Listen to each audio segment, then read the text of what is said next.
কিন্তু আপনাদের সন্তান আপনাদের মাঝে এভাবে নিজেকে উপস্থাপন করেছেন, আমি অভিভূত, আমি উচ্ছ্বসিত, আমি উদ্বেলিত। আমার অনেক অভিজ্ঞতা।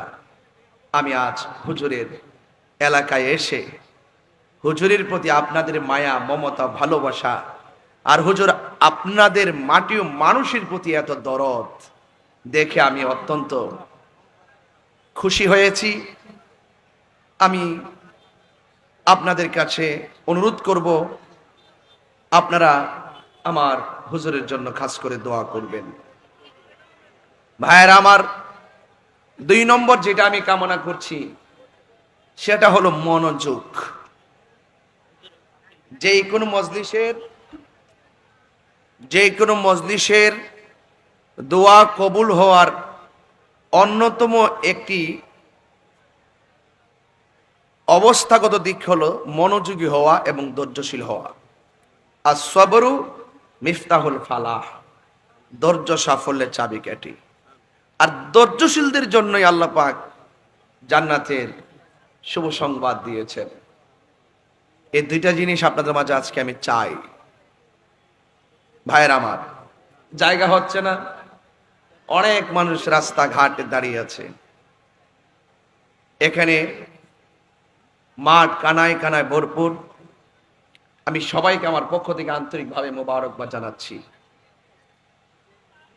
সালাতু ওয়াসসালামু আলাইকা ইয়া রাসূলুল্লাহ।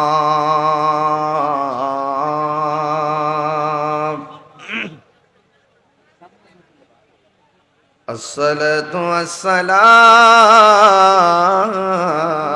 عليك يا حبيب الله.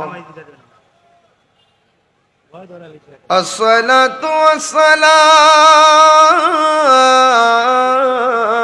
والسلام عليك يا شفيع المذنبين. الصلاة والسلام عليك يا رحمة للعالمين. اللهم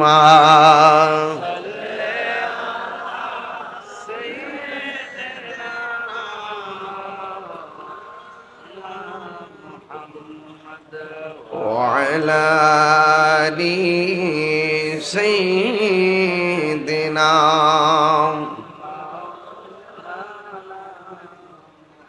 দরদ মাকা কণ্ঠে পড়ি আল্লাহুম্মা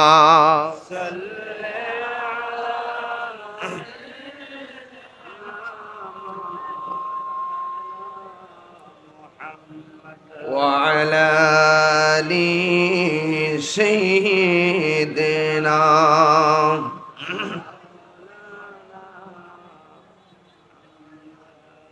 উপস্থিত ডামোডা মোড়ের হাট, ধানকাঠি ইউনিয়ন, এতিমখানা ময়দান, মালগাঁও এলাকাবাসীর উদ্যোগে 48তম ওয়াজ ও দোয়ার মাহফিল। প্রধান অতিথি শরীয়তপুর 3 আসনের মাননীয় সংসদ সদস্য জননেতা জনাব নাহিম রাজ্জাক এমপি মহোদয়, যিনি আমার কাছে দোয়া চাওয়ার নেপথ্যে প্রতিনিধি পাঠিয়েছেন। প্রধান বক্তা আন্তর্জাতিক খ্যাতি সম্পন্ন মুফাসসিরে কোরআন, পীরে তরিকত, ঢাকা আশকোনা জিন্নুরাইন ফাউন্ডেশনের প্রতিষ্ঠাতা চেয়ারম্যান এবং যিনি